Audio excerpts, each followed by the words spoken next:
Hello, my name is Debbie. Thank you for tuning in to listen. I really appreciate it. Before I begin, I would ask you to take a few seconds or a few minutes to think about an event that might have happened in your life, whether it was as a child or as an adult or as a teenager. These times in our life can be very traumatic.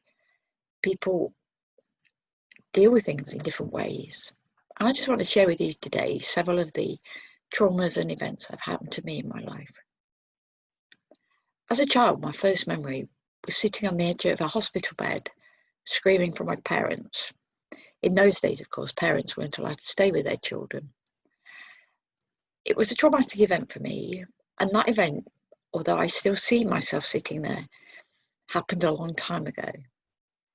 I don't think I'd really ever bounced back from that experience. Of course, in those days, the hospitals were far more strict with their patients. And as a child, it was very scary. Maybe the event that you're thinking about in your life happened as a child. Did anybody ever talk to you about that event? How did you bounce back from it? Every one of us has resilience. It's how we apply that resilience. I'm not very good at it at times. I often sit here and think, why has that happened again and again and again? But believe me, it's not easy, but you can do it. I'm 63. I've had a lot of things happen to me since I was born. I was born with severe anemia. My parents didn't find this out until I was 6.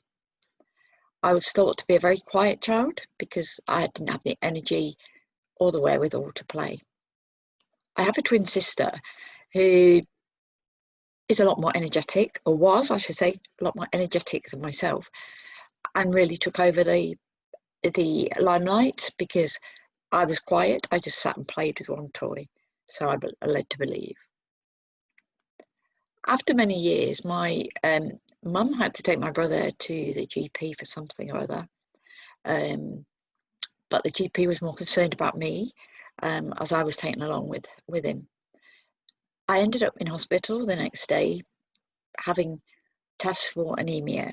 These were confirmed, and I had to go to hospital every other day for 6 weeks, I think it was. Little did we know that this was probably the reason why I wasn't walking. I used to go to school in a pushchair until I could walk at the age of 6. I remember, again, one of my first other memories was attending school, turning up in a pushchair when people and children that I knew would come and greet me. For some reason, these memories are all in black and white, but in those days, of course, television was only in black and white. And although these events didn't happen on television, most of the things in that time were black and white, photos included. Resilience is how we deal with these events, and at times 9 out of 10 of us have no control over what happens to us. It's very difficult to decide on how we're going to deal with things. For me, being resilient, bearing in mind I'm not trained in psychology or anything like that, I've just bounced back. Some of my friends call me stubborn. Some of them call me resilient and determined. I'd like to believe that I am determined, but on bad days, that doesn't come through. Let me start by telling you a few of the events that have happened to me. As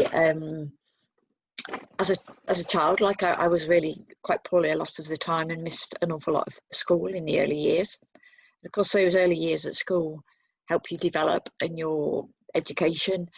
And going through until senior school, I was quite far behind with my academic achievements. Senior school, I believe I started with very little reading experience, and my parents, who at the time were both teachers, used to keep me in. I wasn't allowed to play at times, so I could do extra homework, which as a child, when your siblings and your friends are outside playing and you can hear them, all you want to do is to be with them. So as a child, that was difficult again for me, being in a room all on my own, having to do stuff that I didn't really like or didn't really understand. School was quite difficult for me, because I think mainly because I was thought to be not very intelligent because of my missing school. Little did know people know in those days that I had missed school a lot, and therefore my academic achievements were low. Having left school, I managed very quickly to obtain a job. I'd left school with no qualifications except for one CSE in those days with music. So that wasn't going to get me far. But I did manage, and very luckily, to secure a job. I left school on the 17th of July, I think it was, 1974, and started employment on the 17th of August. So I had a few weeks off, which was good. My first job was in an office in not far from where I live, and I hated every minute of it. I didn't like the people. I didn't know how to relate to those people. But it was a job, and my parents needed the money for me to pay my board and lodgings. So anyway, I stuck this out. A few years later, it was a difficult time again. My father had been taken very ill just after I left school. He'd gone into hospital with kidney failure on the same day that Princess Anne got married to Mark Phillips, I think it was. So that day was quite memorable. Little did we know how it would pan out, where eventually my dad was on kidney dialysis, and we had a porta cabin put into the back garden where the kidney machine was situated. The kidney machine was very large. What you see today in kidney dialysis is very small. In fact, I believe they're portable. Some people wear them around their waist. But in my father's day, when he had dialysis, it was as big as a table, the machine. There was still there were two machines. There was one that took the blood around, and then there was the kidney, which we, as relatives of my dad, were taught to clean and reassemble and test.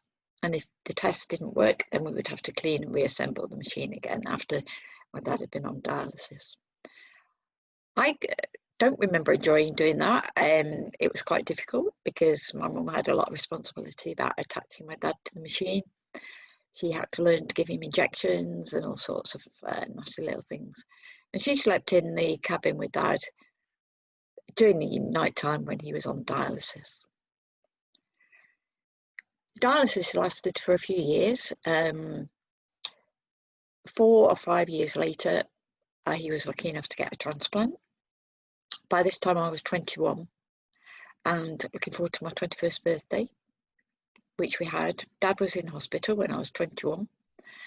I went to visit him, and one of his final words to me was, "Will you give me a kiss before you go?" Little did I know that would be the last time I saw him alive. I didn't give him a kiss because we're not a touchy, close family like that. I regretted that for many, many years, that I'd not kissed him on my final time that I saw him alive. That was difficult for me because my dad was a music teacher, and I luckily have acquired some of his musical talent, which has helped me through a lot of things. Dad died of a heart attack a week after my 21st birthday. I was devastated. I didn't know how I would bounce back from that. But my mum was very stoic in what she told us we could and couldn't do. So Dad died on the Saturday, and I returned to work on the Monday. I didn't want to go to work, but my mum forced it on us that we should return. That was very difficult, but it gave me something else to think about. So the funeral was not very nice time. Funerals aren't. I attended along with my brothers and sister, my mum, and a lot of family. I did remember thinking, though, the church was full. My dad was a teacher, like I say, and he was well known in the education department, where he was able to have many friends and acquaintances who attended the funeral, which I remember walking down the aisle behind the coffin, feeling very proud that I was his daughter. Life after that came and went. I was in and out of hospital every year almost of my life, with something or other happening to me physically. I have had multiple stomach operations, multiple leg operations, and many, many mental health appointments. My stomach operations were because I was always in pain in my stomach. And it wasn't until many years later, after all the operations that I had, that they discovered I had celiac disease. And that was only discovered after I had a mini stroke. The mini strokes also came with another diagnosis of a blood clotting disorder called protein S deficiency. This means that my blood will clot, so I am on blood thinning tablets, which are not difficult to take, but I will be on them for the rest of my life. Before the medication was deemed to be working, I had 3 mini strokes. While I was pregnant with my daughter, I also had a deep vein thrombosis in my left leg, which could have been quite life-threatening had they not discovered it until too late. The pregnancy itself for my daughter, she was born prematurely, 7 weeks early, weighed in at a massive £3.14. And again, when she was first born, I thought, if this is having babies, then I'm going to have a big family. I came from a big family and always wanted a big family, but that wasn't to be. My daughter was born on Saturday morning. By Saturday evening and Sunday morning, it was as though a brick wall had hit me. I didn't want her. I didn't love her. I just wanted to go back to being normal. You may say this is often what new mums think. This was different. It was totally wiped me out. The psychiatrist that came to see me while I was on the ward still after my daughter was born, I think was quite concerned. I was on medication within 2 days of my daughter being born, and only came off medication 2 years ago on the antidepressants. So the last 2 years, I will talk about later. After my daughter was born, again, it was difficult because, like I say, she was born prematurely. That was difficult to deal with because luckily she wasn't too ill. She was born with severe jaundice, so she was under phototherapy for a few days. So she couldn't suck, so she was tube fed, which did damage her nose, and to this day she still suffers. She can't breathe through her nose to this day. So life, as I say, did go on. The clock always ticks, the days always go, the next day arrives. It's very difficult. So after that, my physical health was again quite poorly. I was again in and out of hospital a lot of the time. I had what looked like a brain tumour, but it turned out to be something called Bell's palsy, which paralysed one side of my body, mainly my face, for quite a while. So I was on a massive dose of steroids to get rid of that, and luckily I did manage to get rid of it. There were other things happened apart from my health in my life that have been quite traumatic. My mum was taken very ill. She had a hip replacement, ended up in an old people's accommodation, and never really recovered from her first hip operation. She had massive ulcers on her legs as well, so found it very difficult to walk, which she found very difficult to cope with, I think. I was working at the time and I'd managed to get myself involved in mental health research. That was really good. And my skills and my confidence built up. And things seem to be getting better. It was only after my mum had died that I felt different. It was difficult. Not having any parents at any time of life has not been not easy. But I did find it difficult to come to terms with the fact that I had no parents. But one good thing that's happened since lockdown, my sister and I talk every day, and the relationship there has become quite more enhanced.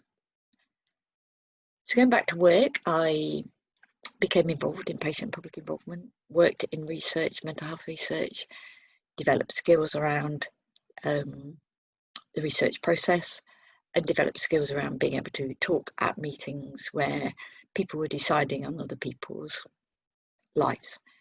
So I enjoyed that work, I really did, and I managed to get further into it.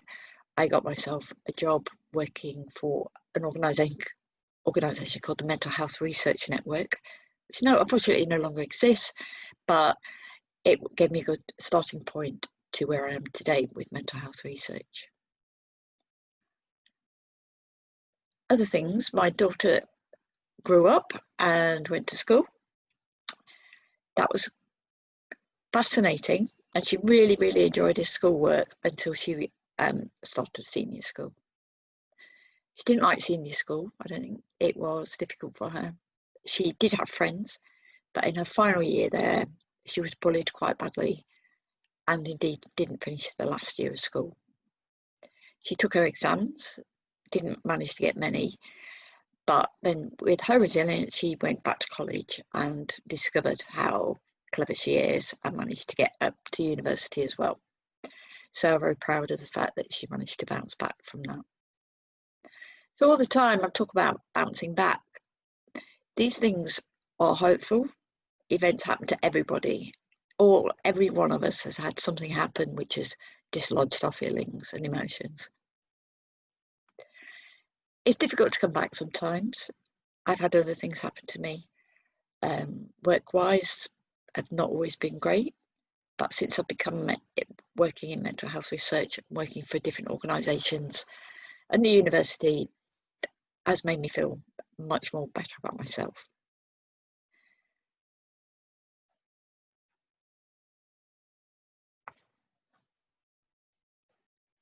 So I've told you an awful lot about my physical health and my mental health and how things have happened to me over the years.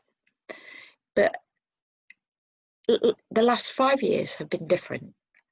Things have still happened. My mood has still been low. My emotions have still been running riot with me. One day I can be good, the next day I can be suicidal. So almost 5 years ago, not long after my mum died, I decided I would spend my mum's money that she left me and go to university. So I was lucky enough to get a place, but little did I know that at the time I wasn't emotionally well enough to actually complete the course. So that was disappointing for me, but these things happen. And yes, when I was there, I discovered sport. And I was lucky enough to meet a very inspirational lady who managed to arrange somehow for me to attend an aquarobic session at the University of Nottingham. This I did very reluctantly, and it was only the fact that I saw my friend drive up in the car as I was about to leave the swimming pool before the event, that she ushered me in and told me that, she'd be there and I would be fine. I hated every minute of that first aqua session, but I really, really was inspired by this lady that managed to keep me going. She suggested we started going to the gym. Now that for me at 58 was quite a terrifying prospect. I did that though. I started to go to the gym. I loved it. The first few times I went, I thought, oh, everybody would be looking at me, all these students, young students looking at me, but I've learned now that they're all there. They all have their headphones on or in their ears, and they're listening and getting on with what they want to do. So I can do that any day now, attend a gym, although it's difficult at these weird times that we're living in. So my journey from acquiring my skills in the gym I used to go to the gym one day, then I would go swimming, and then doing that in rotation for quite many months. During that time, I met many inspirational people who have helped me and helped me develop my skills. The lady I told you about, Hannah, she has always been there. She's been very helpful in a lot of things. I was asked a few years ago now to talk about my story from one of the strokes I had. I ended up in a wheelchair because it happened after an operation. So I was asked to talk with the physiotherapy department at the university to their students about my journey from sitting in a wheelchair to actually going to the gym and getting to where I am today. Another good thing, when I attended the gym to start off with, I was very heavy. I couldn't move really well. My diet was appalling, and I didn't do any exercise until Hannah persuaded me to actually go to the gym. As I say, I fell in love with it, enjoyed every minute of it, enjoyed Hannah's company, enjoyed company of other students that I've met along the way. And my love of sport actually kicked in, and I discovered badminton. Badminton to me at school was always really good. I enjoyed playing it, not to any good, brilliant standard, but I enjoyed playing it. I met up with my badminton coach, and he, with other people, has been very inspirational and helped me many times to get through the difficult times. So today I play badminton as often as I can, but like in the weird times that we're living in, we're just about to go into tier 3. So it may be that gyms and sports halls close, but they will reopen and we will be fine. Badminton has been great. Initially, when I first went on court with my coach, I couldn't walk backwards, let alone run backwards. Today, 4 years later, I can do both. And I'm very proud to say that because of all the sport I do, because I've changed my diet, I've now lost 5 stone and 5 dress sizes, and look and feel a lot better. So that has been a big godsend in my life. Discovering sport at the age of 58 was brilliant. Along the way, because of all my multiple leg operations and my strokes, my legs are relatively still weak, but not half as weak as they were. I have a brilliant physiotherapist who helps me with that. See her quite often.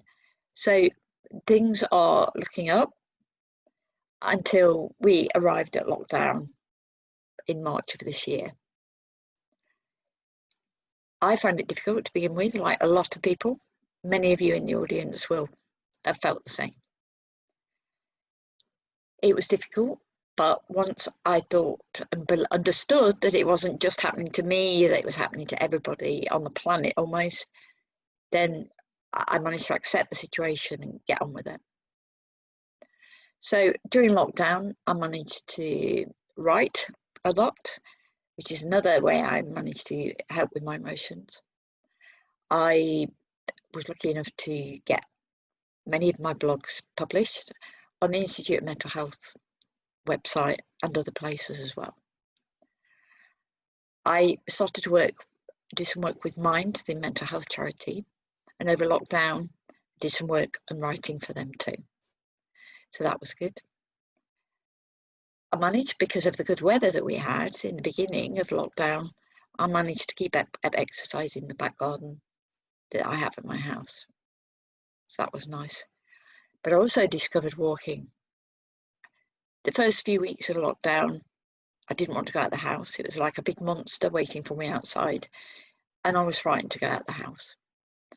But with my daughter and the rest of my family persuading me to go for a walk each day, I suddenly discovered that after not walking till the age of 6 and multiple leg operations and strokes, that I love to walk. So we're now, I forget what week we're in, but I and my partner have walked over 750 miles since March. And I would like to think that I could raise that figure up to 1,000 before Christmas. So today I haven't done any walking, say that, because I've been to play badminton, but I'm hoping to go for a walk later this afternoon. Walking has been brilliant. I've kept my weight down. I've kept my mind occupied. It's a big distraction, keeping my mind active and away from the weird and unforeseeable future of what we're living in today. The last few weeks have been tough. Since coming out of lockdown, Nottingham has been at the top of the game with figures, which has been quite scary. And as we are heading into going into tier 3 in the next few days, my concern is that gyms, sports halls may close. But I am a lucky one. I have a back garden. I can go running. I can go walking. So that to me will keep me going, as well as having lots of conversations with lots of different people. It's not always easy to reach out when you need help.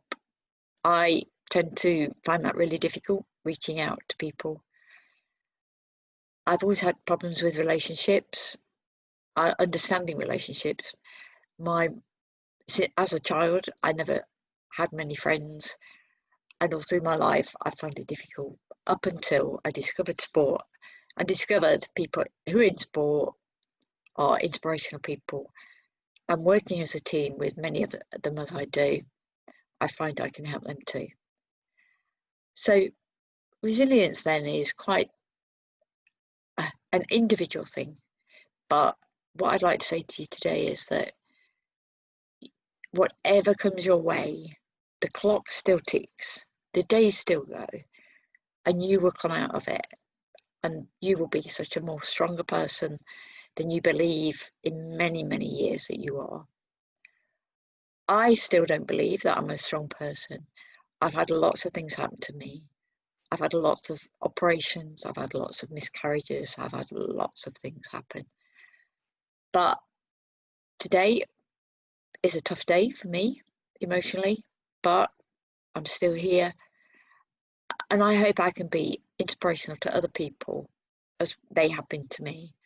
So I look forward to hearing any comments from you guys, and I hope that some of what I've said will help you to be resilient in your life. Bounce back from things. Things do happen.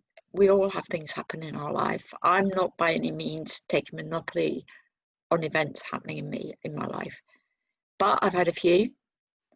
But one of my other friends has also said to me that I wouldn't be the person I am today if I'd not had those events happen in my life. So thank you for listening, and I hope that some of what I've said can go to making your day a bit better. Thank you and goodbye.